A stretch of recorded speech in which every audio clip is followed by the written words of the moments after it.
We want to start off, with something that we feel has been, one of the biggest things that's changed is that, Hawai'i Island in particular is making great progress on clean energy goals. And with what's just happened, has this trajectory been changed for what we can expect here?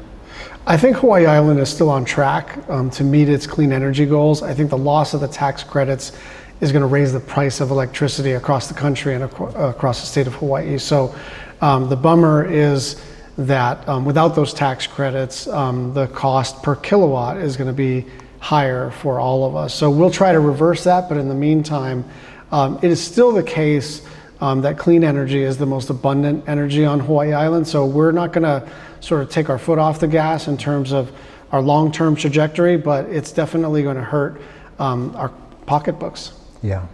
And that's the thing, is that so much of the progress was being made on this island in particular, and those tax credits were really, really beneficial. Those tax credits were essential for wind and solar. I think the good news is that there's still support for battery storage, and of course a lot of our wind and solar projects, because we're an island state, depend on battery storage, which is up to 40% of the cost of any project. So those remain in place actually well into the 2030s. So there's a bit of a silver lining there. Oh, that's good to hear. Yeah, that's one of the things that we were looking around going like, ooh, this is going to be... It's going to be rough, but we'll get through it. Yeah. We focused a lot on federal funding for individual projects that have been cut. Mm-hmm. A lot of projects are just frozen for review, and we've been able to, on the transportation side, get most of that money released. When it comes to individual not-for-profits, I think that's where the most pain is being felt, especially in the Native Hawaiian community and where people are working on climate issues. Those programs really are being cut by the head of the EPA and the Department of Interior. So those are really rough spots in our economy and in our community.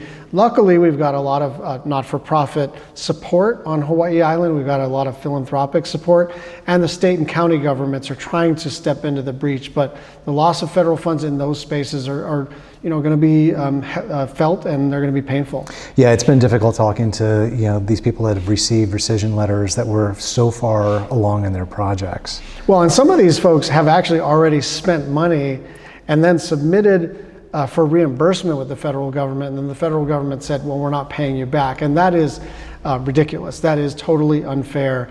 Look, I understand that when there's a new administration, there's going to be a new set of policies, but if the federal government executes a contract with a local not-for-profit organization, the federal government should stand behind that regardless of who's president. And so we're trying to make sure as much of those resources are getting released as possible, but it's going to be a rough couple of years. It's expected that inequality is going to be made worse here in Hawaii, and this is something that they've been paying a lot of attention to. And what can be done to kind of make it easier for younger people who have not quite made it and are trying to make it. Well, a lot of people ask me, what can I do? And the answer I give them is take care of each other.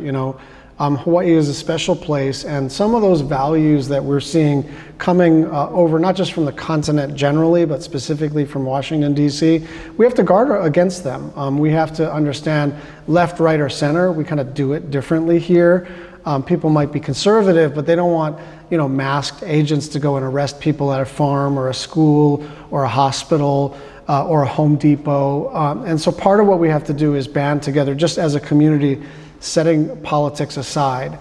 The other thing that I think is a space where the community can really step up is on food assistance and on Medicaid.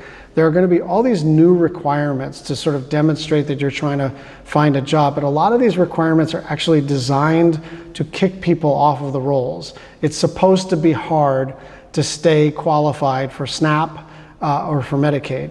And that's an area where not-for-profit organizations, community organizations, friends and neighbors can help each other to stay eligible. And so we're working really hard on that. I was just on Oahu with Waianae Coast Comprehensive Health Center, and they're doing extraordinary work, which we're trying to scale across the state to make sure that nobody accidentally loses their eligibility for food assistance or for Medicaid. Yeah, yeah. That's one of the things we've been looking, though, is at the true inequality. The people that have been able to buy, purchase large homes here, that have been throwing the scale of what's possible for young people out of whack. Is there anything that kind of solace for these people that are trying to make it? I think that one of the things that we have not admitted to ourselves is that, of course, everybody understands the cost of living is killing folks and is making folks move away. But the biggest portion of anybody's monthly expenses is housing, whether you're a renter or you're trying to buy and you hold a mortgage. But we don't have enough housing. And it's not just the sort of federally qualified affordable housing that we don't have enough of, it's all housing. And every single island and the state government has created a thicket of rules and regulations that makes it almost impossible to build anything new. And we're about 70,000 units short in the state of Hawaii. And there's nothing kind or progressive or consistent with Hawaii's values about the fact that we are forcing nurses and firefighters and the elderly and students to leave the state of Hawaii or live with their parents or grandparents more than they feel comfortable doing. But we have a housing shortage. And yes, we can bring in federal money. Yes, the state and county government can spend a little bit more money on affordable housing, and they should. But the other problem is that the government itself is making it almost impossible to build anything. We've got to be able to make a distinction between places that are culturally or biologically sensitive and important and places where we should build. So whether it's Hilo Town or densification in the urban core in Honolulu or Lihue Town Center or wherever it is, where we decide there should be growth, people should be allowed to live here. Our kids and grandkids are not magically going to be able to afford a $1.4 million unit. And the reason the prices are going up and up and up is a shortage. Yeah, that's one of the things that we talked to Mayor Alameda about, particularly the Section 8 housing and the disappearance of those vouchers that were helping a lot of these families. About a year ago, you went and talked with Ezra Klein about this, and that was a year ago. That was before the election, and headwind got a little bit stronger, for their generation.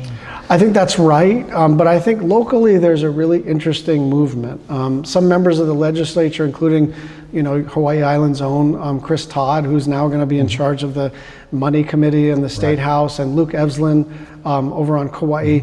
Young progressive legislators who both happen to be parents kind of understand that this is not the same as the 70s, where the purpose of environmentalism was to prevent bad things from being built. It's still that, but it's also to enable good things to be built, right? And if we're going to be a 100% clean energy place, we're going to see it. If we're going to have a prosperous community with housing for everybody, we're going to see it. And so when we envision a sustainable and prosperous society, we have to imagine what must be built. Now, when it was the 70s and 80s, people wanted to preserve Hawaii by not allowing anything to be built. But if we're going to preserve Hawaii, we have to preserve the opportunity for our young people to stay here, and that means housing. Yeah. Mehea, did you have a question that you wanted to ask us? Just touching upon, youth and our struggle to stay and our desire to stay, what are some policies that would reflect to young people here that you and your constituents are aware of our lived experiences, not just our problems and naming our problems, but also what feels like an ongoing struggle to have our solutions be heard? Because I think we moved past the point of defining the problems, but now we have solutions, but those aren't necessarily making its way to DC. What we envision here on the island might not be making its way over there. So. Yeah, I think my job is to take the struggles of young people across the state of Hawaii all the way to Washington. I think housing is a big pain point. I think the cost of electricity and groceries is a big pain point.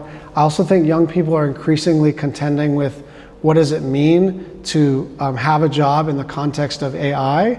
We now have a cohort coming out of college that has a higher percentage of unemployed individuals because the knowledge economy is evolving faster than the the job market can. And so I don't have a quick solution, because I think politicians are always tempted to provide a quick solution.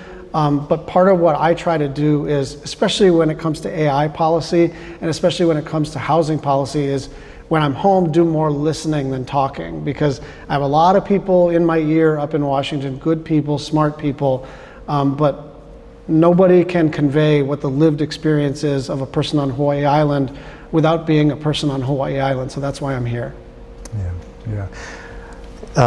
Jillian, you had a question. You were talking earlier about education, and that was. So I recently just graduated from UH Manoa, and it was definitely expensive. Luckily, I had parents who were able to provide that for me. But given your support for the Debt-Free College Act, I just want to know if there's any policies you're working on or what you're doing to make college more affordable for people in Hawaii. Yeah, so I think the problem is that we have for too long just thrown Pell Grant subsidies at the cost of college.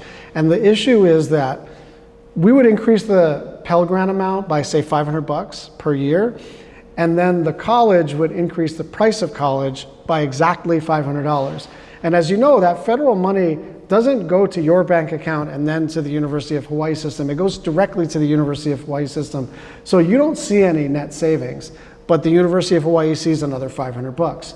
The Debt-Free College Act actually puts skin in the game on the state government side that says there will be more federal funding if there's more state funding.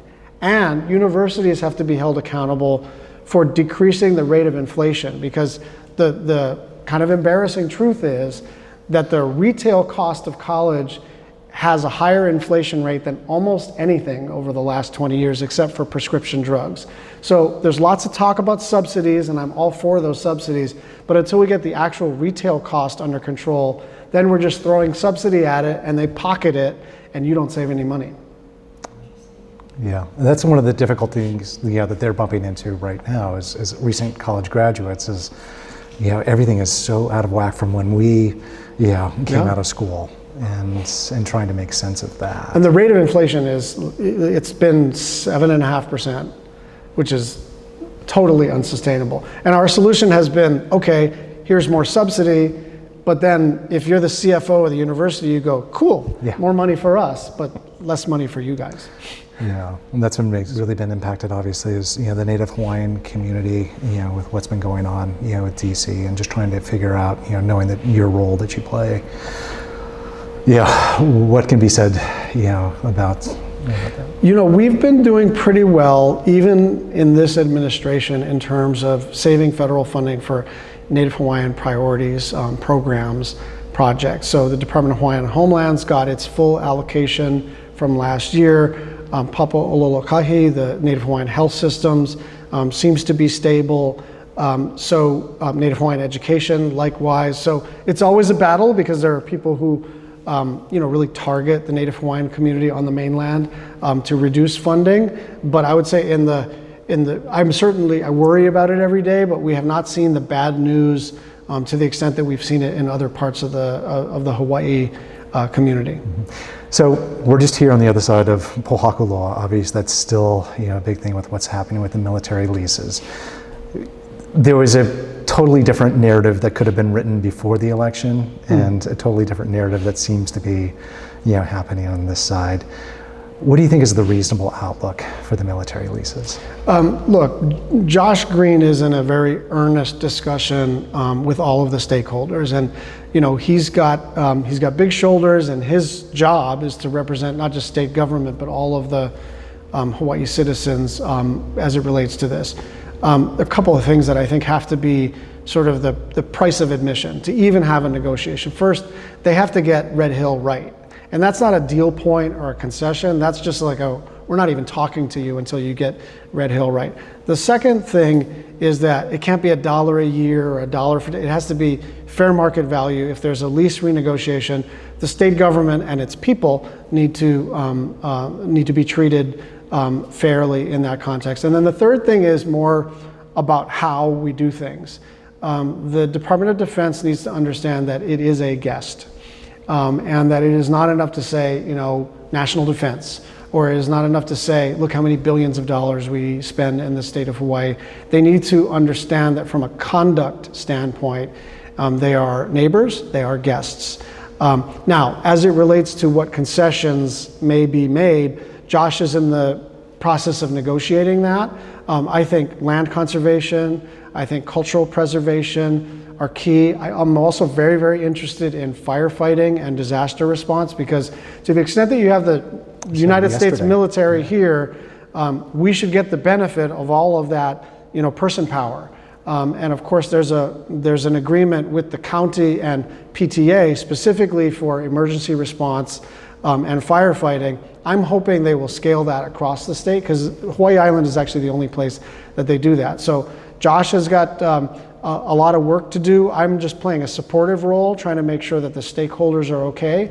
But I think whatever agreement is arrived at, if they're able to get one, has to be sort of recalibrated with the understanding that the Department of Defense might be welcome here, but they have to behave as though they are guests. Yeah, the big fear still, with this is that the lands are just going to be taken away, and that the state of Hawaii is going to be left with nothing, when it could have, possibly been the beneficiary of a significant boost. I think that would be an enormous mistake on the part of the Department of Defense.